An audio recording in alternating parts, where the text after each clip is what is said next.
Shavua Tov, Mazal Tov. Après un long moment d'interruption, on va continuer le Tanya.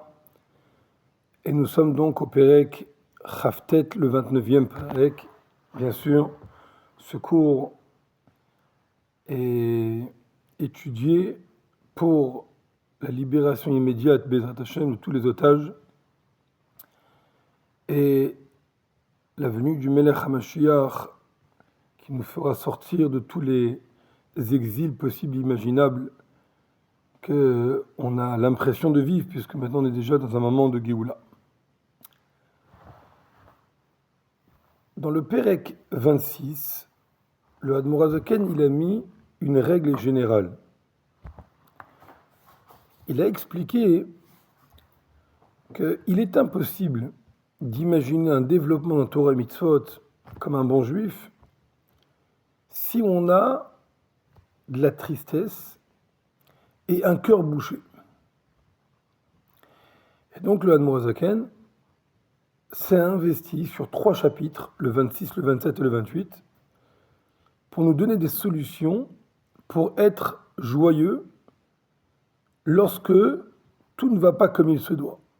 Que ce soit quand c'est de la matérialité, des problèmes de santé, des problèmes d'argent, des problèmes que chacun peut rencontrer dans sa vie, ou que ce soit même des problèmes spirituels, quand quelqu'un il s'en veut d'avoir fait tel ou tel péché.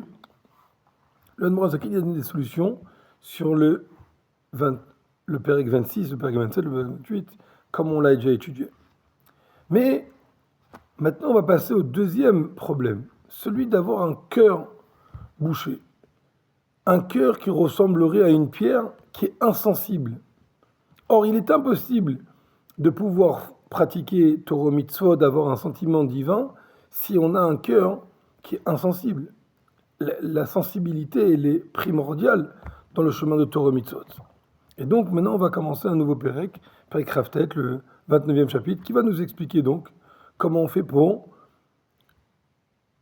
avoir un cœur tendre et un cœur sensible, bien qu'à la base, on a l'impression d'avoir un cœur dur comme de la pierre. Ah, od achat. Mais encore une chose, par rapport au premier problème, celui du manque de simcha, ça veut dire celui de la tristesse. Tzarich lashit etzot, il faut se donner conseil. Ça veut dire chercher à l'intérieur de soi de paroles qui pourront m'aider à attendrir mon cœur. Le Admor HaZaken, ici, il écrit etzot au pluriel, des conseils, car il va nous donner 2 conseils qu'on va dire maintenant sur un doigt. Il donne le conseil de se rabaisser au niveau de ne pas penser qu'on est plus que les autres. Et après, plus tard, dans le Pérec Lamed, le prochain chapitre, il va nous parler comment est-ce qu'en vérité, l'autre, qui peut-être est beaucoup moins fort que moi dans la Torah et dans les mitzvot, et peut-être qui pratique beaucoup moins, en vérité, il est beaucoup mieux que moi, et ça va être développé, Bezrat Hashem, dans le Tanya. Et il nous dit ici, ce problème-là de Tumtum Alev, d'avoir un bouchon dans son cœur, ça n'appartient pas aux tzadikim. Parce que les tzadikim, ils ont déjà maîtrisé totalement leur cœur. Ça appartient aux bénonymes qui, les bénonymes, ne sont pas capables de maîtriser à 100% leur cœur, et c'est ça qui fait que de eux des bénonymes. Et c'est ça qui dit juste après, Benefashot à bénonymes, dans les âmes des moyens, des bénonymes. Rappelez-vous, on avait déjà expliqué que le bénonyme, c'est celui qui arrive à maîtriser ses pensées, ses paroles et ses actions, et donc il peut ne pas faire de péché et de faire que le bien durant toute sa vie, et quand même il a un gros Yetzer Hara, un gros mauvais penchant qui fait qu'il doit se battre, et c'est ce qui fait de lui un Benoni. Mais bien sûr, ce problème, c'est qu'un problème du cœur. Parce que le problème que le Benoni a, c'est qu'il ne peut pas maîtriser son cœur. Mais on a dit il peut maîtriser son cerveau, il peut maîtriser sa pensée. Par contre, si on avait parlé des Réchaïm, si on avait parlé des impies, eux les impies, quand ils ont trop pratiqué le mal et ils se sont trop rapprochés du mal, à la finalité, ils deviennent comme prisonniers du mal, et là, même dans la pensée, ils n'arrivent plus à s'en sortir. Ça devient très compliqué pour eux. Mais là, on parle vraiment des bénonymes, des gens moyens qui essayent de faire Torah mitzvot comme il se doit, qui pratiquent la Torah et les mitzvot, ou bien on peut dire Racha Vetovlo, c'est des gens qui sont peut-être pas bénonymes dans le sens du Tanya, mais qui ont quand même, euh, le, le, le, le, le goût de faire Torah mitzvot, ils font quand même quelque chose, ils se laissent pas avoir complètement par leur cœur. Alors eux, ils peuvent avoir le tumtum alev, ils peuvent avoir ce cœur qui se bouge. Achal et pas amim que parfois, c'est que parfois, mais c'est dans des moments qui sont plus éloignés, plus ou moins éloignés par rapport à la personne. Rabim, mais en même temps, des fois, mais des fois c'est très souvent. Ça peut être comme ci ou comme ça, ça dépend encore une fois de la personne. Yesh lehem tumtum alev, ils ont un bouchon dans le cœur. C'est quelque chose comme ça qui fait que le cœur, il s'emballe pas, il est pas impressionné par ce qui se passe. Il n'a pas ce sentiment. On peut avoir par exemple, je donne un exemple, on peut avoir des fois un juif qui arrive dans un cours de Torah et il est pris complètement par le cours de Torah, il ressort avec un sentiment spécial dans son cœur. Ça lui donne envie d'avancer dans la Torah et dans les mitzvot. Et son voisin qui est à côté de lui, pourtant qui a entendu le même cours et les mêmes discours, la même Torah, il dit, moi, ça m'a rien fait. Ça m'a pas donné envie. On aurait pu parler aussi d'une prière. Quand quelqu'un il est à la prière et on va dire à Yom Kippour, et que ça chante ensemble dans la communauté, et on fait un Shema Israël ensemble, et on a des moments très forts, très palpables, on sent là, et lui il reste indifférent. Pourquoi? Parce qu'en vérité il a un tumtum alev, il a son cœur qui reste bouché, il est insensible à la situation.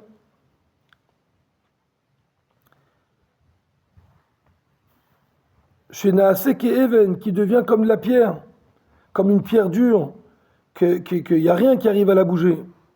Et il n'arrive pas à ouvrir son cœur.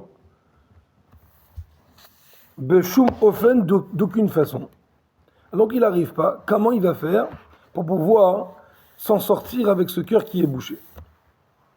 Et pourquoi il devrait ouvrir son cœur? Et pourquoi il devrait avoir ces sentiments?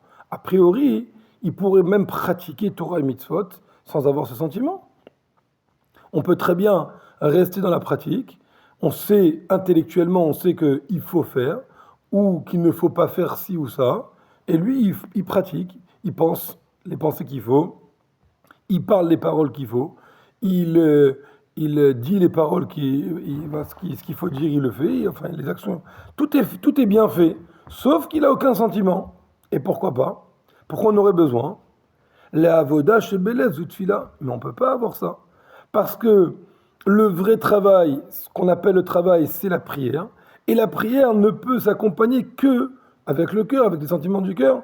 Comme c'est écrit, ou le hovdo bechol evavrem, et vous le servirez avec tous vos cœurs. Donc on ne peut pas rester insensible et être religieux, c'est pas possible. Même si dans la pratique, on pratique tout, comme des machines, comme des robots qui faisons, eh ben c'est pas bon. Nous, ce qu'on a besoin, c'est d'avoir ce sentiment. Hachem, il attend de nous aussi un sentiment d'amour d'Hachem, de crainte d'Hachem, que tout ça, il faut avoir une vraie sensation. De même qu'une paire de tefilines ou une mezouza ou allumer les bougies de Shabbat, ça doit se faire physiquement. La même chose, l'amour d'Hachem et la crainte d'Hachem, ça doit se ressentir physiquement dans le cœur. Et donc, on a besoin de ce cœur. Mais le problème, c'est que je sens que mon cœur, il est bouché comme de la pierre. Qu'est-ce que je vais faire pour pouvoir m'en sentir? J'ai envie de faire bien, mais en même temps, je ne ressens pas. J'ai pas cette sensation. J'ai pas cette sensibilité. Pourquoi? Parce que mon cœur, il est bouché comme de la pierre. D'ailleurs, c'est la raison pour laquelle, chez les chassidim, on a l'habitude d'étudier de la chassidoute avant la tfila. Pourquoi on étudie la chassidoute avant la tfila? Parce que c'est conditionnel. C'est une condition on ne peut pas faire autrement que de faire la tfila sans avoir le cœur. Or, la chassidoute, elle est là pour réveiller justement les sentiments du cœur. Et donc, avant la prière, pour ne pas prier comme un robot, alors on étudie un morceau de chassidoute qui va réveiller ces sentiments qui sont à l'intérieur de moi. La même chose aussi, vous savez que la halakha, elle est qu'il est interdit de manger avant la tfila. C'est une halakha pour tout le monde. Tout le monde n'a pas le droit de manger avant la tfila. Sauf que la Torah, elle nous dit, la même halakha, le même Shulchan Aruch, il nous dit, qu'une personne malade ou une personne qui se concentrera davantage grâce à manger quelque chose, eh ben, il doit manger. Comme on connaît le dicton chassid qui dit, il vaut mieux manger pour prier que prier pour manger. C'est-à-dire que si pendant la prière on pense à manger, alors on n'est pas avec Hachem, on n'est pas dans le sentiment de Dieu. On a envie de faire vite la tfila pour pouvoir manger. Et donc on est en train de penser à soi-même et non pas à Dieu. Et c'est pour ça qu'en vérité, puisque la kavana dans la tfila, elle est ultra importante, elle est conditionnelle dans la tfila, c'est-à-dire que sans ça, la tfila, c'est pas une tfila. Alors si la tfila, c'était uniquement technique, dire des mots, alors on n'aurait pas autorisé la nourriture avant la tfila. Mais le Shulchan Aruch était dit, non, mais on a besoin de cette kavana, on a besoin de ça. Alors, si quelqu'un, il arrive à se concentrer comme il se doit, avec tout son cœur, avant la tfila, il arrive à se concentrer pendant la tfila, malgré qu'il n'ait pas mangé, alors qu'à la kavod, alors qu'il le fasse comme ça. Mais celui qui n'arrive pas, et c'est ce qui est en vérité, dans notre génération surtout, on n'arrive pas à se concentrer si on n'a pas mangé, alors au contraire, il faut manger avant la tfila. Pas parce qu'il faut manger, parce qu'il faut se concentrer pour la tfila. Ça fait partie intégrante de la tfila.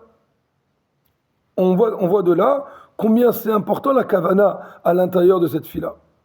Et donc, revenons à notre problème. Si quelqu'un n'a pas ce cœur, il a son cœur qui est bouché comme la pierre, qu'est-ce qu'il va faire? Alors, peut-être pas H24, il a son cœur bouché. Mais en tout cas, pendant la tfila, il a le cœur bouché. Ou d'autres moments dans la journée, il a le cœur bouché. Qu'est-ce qu'il va faire? Vegam les pa'amim, mais aussi des fois, lo yuchal ilachay ma yetzer, il n'aura pas la possibilité de se battre contre son yetzer, les kadesh atzmo bemutarlo, pour s'abstenir et se sanctifier dans ce qui lui est autorisé. Comme vous savez, je pense qu'on en a déjà parlé pendant le Tanya, qu'il y a dans la Torah ce que la Torah elle a obligé de faire. Il y a dans la Torah ce que la Torah elle a interdit de faire ou de manger ou d'avoir contact avec ça, des choses interdites. Et il y a des choses permises, autorisées par la Torah, que la Torah elle dit sans abus. La Torah elle te dit, tu sais quoi, je vais te donner quelque chose, et ce quelque chose-là, tu vas devoir te maîtriser toi-même pour pouvoir te retenir au moment où il faut. Donc c'est pas cachère, c'est cachère, mais travaille sur toi-même pour t'abstenir. Et ça devient une mitzvah de la Torah, de Kadesh Atzmecha Bemutarlach, de sanctifie-toi dans ce qui t'est autorisé. Il y a des choses qui sont autorisées et qu'il faut quand même pas les faire, ou peut-être pas les faire tout de suite. On avait parlé à l'époque, où on en a parlé, qu'à l'époque de la Mishnah de la Gemara, il y avait les horaires de repas pour ceux qui travaillaient, pour ceux qui étaient à l'école, et il y avait l'horaire des Talmidei Chachamim qui, eux, il y avait l'horaire d'abord de Monsieur Tout le monde mangeait à une certaine horaire, et eux, ils mangeaient 2 heures plus tard. Pourquoi 2 heures plus tard? Parce que justement, comme le corps est habitué à manger, ou bien le style de l'endroit, c'était de manger à telle et telle heure, et bien eux, pendant 2 heures, ils travaillaient sur eux-mêmes pour manger plus tard. Et puis finalement, ils vont manger, parce qu'on a besoin de manger, c'était important de manger. Oui, mais il y a 2 heures de travail sur soi-même. C'est Kadesh Atzmecha Bemutarlach. Et tout ça, ce sont des choses qu'on fait grâce au cœur qui ressent l'amour d'Hachem et la crainte d'Hachem. Et pourquoi lui, il n'arrive pas à le faire? Mais à cause de la lourdeur de son cœur.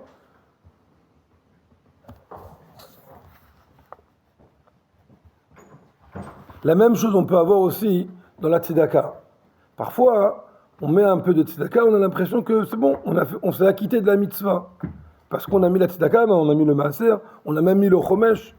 Mais en vérité, il y a un travail à faire avec tout son cœur. Si on le fait avec le cœur, alors on va aller plus loin que ça, surtout quand on doit racheter les fautes de son âme.